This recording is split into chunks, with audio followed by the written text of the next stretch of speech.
Baik, selamat pagi, salam sejahtera bagi kita semua. Adil Katalino Bacuramin Kak Saruga Basengat Kak Jubata. Harus. Baik, di sini saya akan mempresentasikan hasil kerja saya meringkas materi anatomi fisiologi. Nah, sebelumnya saya akan memperkenalkan diri saya terlebih dahulu. Perkenalkan, nama saya Sabrianus Cecep dengan NIM 240112883 D4 Teknologi Laboratorium Medis tingkat 1A. Di sini akan yang saya hormati Bapak dosen DRNS Khairul Risata Abidin M Biomed. Dan di sini saya akan mempelajari tentang materi yang pertama, tujuan kuliah mempelajari anatomi dan fisiologi. Nah, materi ini mempelajari tentang anatomi dan fisiologi memiliki beberapa tujuan yang penting, terutama dalam konteks pendidikan dan kesehatan dan kedokteran.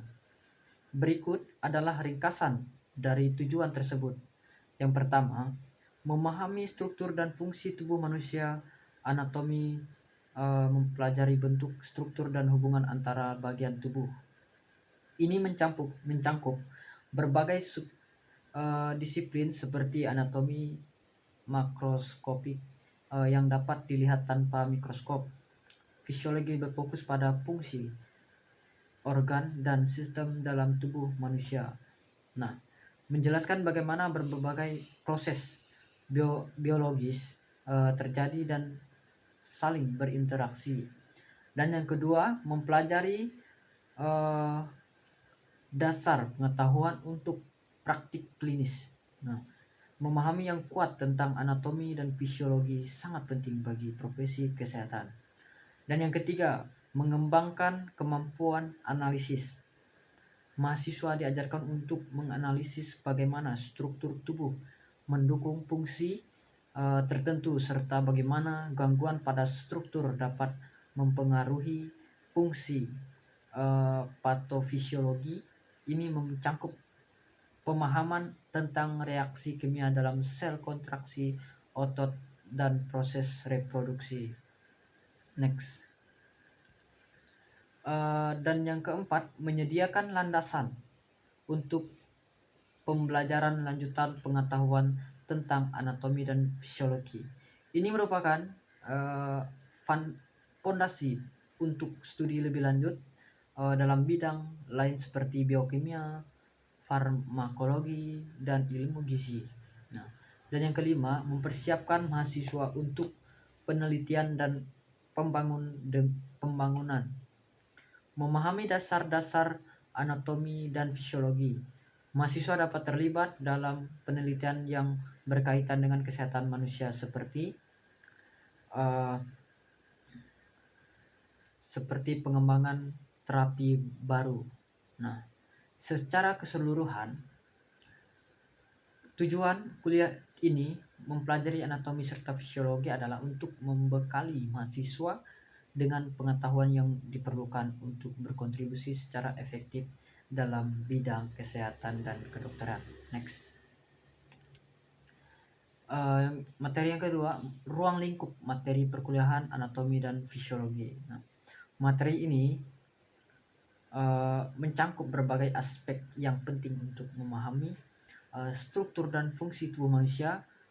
Dan ini berikut adalah ruang lingkup materi yang umumnya diajarkan. Yang pertama, konsep dasar anatomi dan fisiologi. Terdiri dari pengenalan istilah dasar dalam anatomi dan fisiologi. Yang kedua, hubungan antara struktur anatomi dan fisiologi dalam sistem tubuh. Dan yang kedua, sistem tubuh manusia sistem muskuloskeletal. Nah, memahami struktur otot dan tulang serta fungsinya dalam gerakan.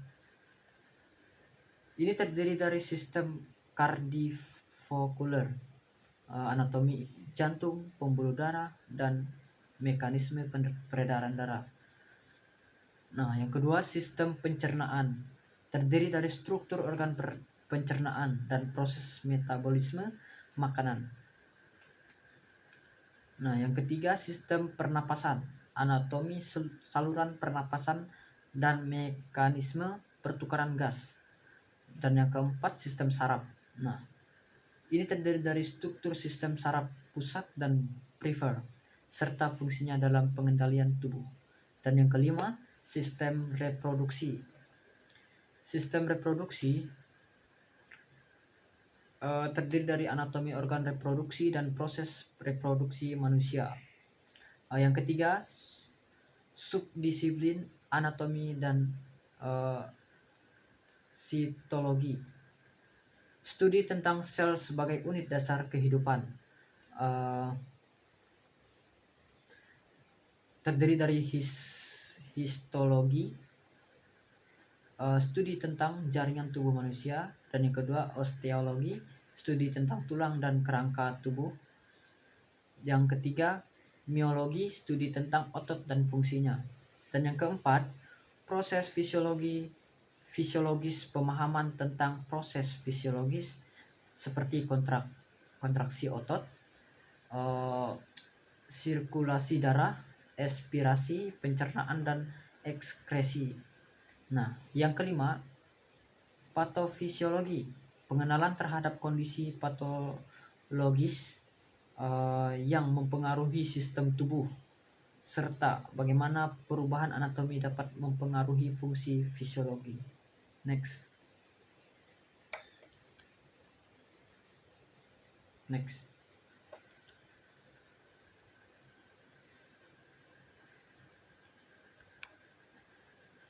Keenam, aplikasi klinik.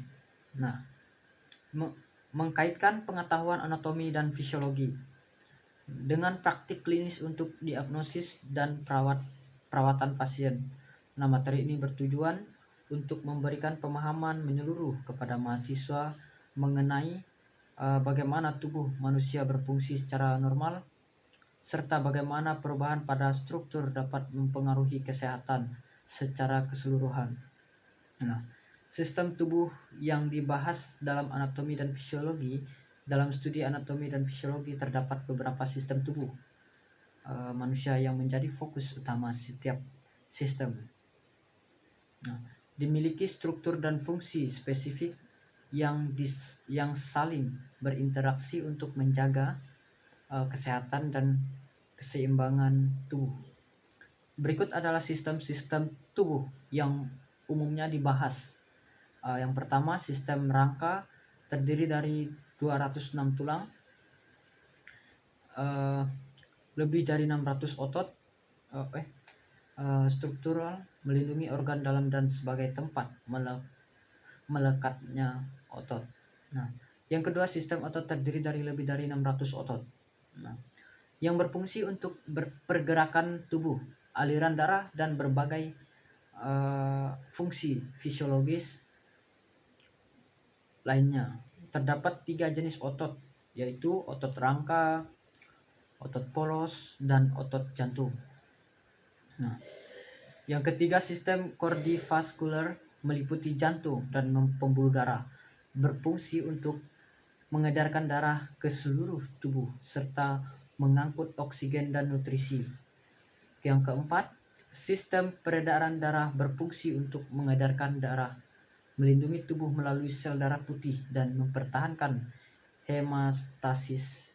Dan yang kelima, sistem pencernaan terdiri dari organ-organ seperti mulut, lambung, dan usus besar yang bertugas memproses makanan menjadi zat gizi dan membuang sisa-sisa yang tidak diperlukan, dan lain-lain. Standar kompetensi sistem perkuliahan dan evaluasi. Nah, dalam konteks pendidikan ini, pendidikan yang tinggi terutama di Indonesia, standar kompetensi sistem perkuliahan dan evaluasi diatur untuk memastikan kualitas pendidikan yang diberikan kepada mahasiswa. Nah, berikut adalah beberapa aspek penting terkait standar kompetensi dan evaluasi dalam perkuliahan. Yang pertama, standar kompetensi. Nah, lulusan standar kompetensi, lulusan mencangkup kualifikasi, kemampuan yang harus dimiliki oleh mahasiswa setelah menyelesaikan program studi. Nah, ini meliputi sikap perilaku yang mencerminkan nilai dan norma yang harus dimiliki mahasiswa. Dan yang kedua, pengetahuan. Nah, penyuasan konsep, teori, metode dalam bidang ilmu tertentu, keterampilan, kemampuan praktis yang diperlukan dalam konteks profesional, termasuk keterampilan umum yang khusus sesuai dengan bidang keilmuan. Nah, yang keempat, capaian pembelajaran merupakan rumusan yang menjelaskan hasil yang diharapkan dari mahasiswa setelah mengikuti perkuliahan ini. Nah, harus mencakup pada kerangka kualifikasi nasional Indonesia atau KKNI. Nah, dan yang kelima, evaluasi dilakukan untuk menilai capaian pembelajaran mahasiswa. Dan yang keenam, penilaian dapat dilakukan dalam bentuk angka atau huruf serta sistem lulus tidak lulus atau pass atau fail untuk mata kuliah tertentu. Next. Nah, yang terakhir, pengantar anatomi fisiologi. Nah, materi anatomi dan fisiologi merupakan bagaimana integral dalam pendidikan kesehatan, memberikan dasar pengetahuan yang diperlukan untuk memahami struktur dan fungsi tubuh manusia. Nah, berikut adalah pengantar mengenai materi yang biasanya dibahas dalam perkuliahan anatomi dan fisiologi. Yang pertama, konsep dasar anatomi dan fisiologi. Yang kedua, fisiologi. Dan yang ketiga, sistem tubuh manusia. Yang keempat, keterkaitan dan antara anatomi dan fisiologi. Nah, sekian presentasi dari saya. Mohon maaf jika ada salah kata, kurang dan lebihnya saya mohon maaf. Sekian presentasi dari saya ucapkan terima kasih. Adil Kak Talino Bacuramin Kak Saluga Basengat Kak Jubata. Harus. Terima kasih.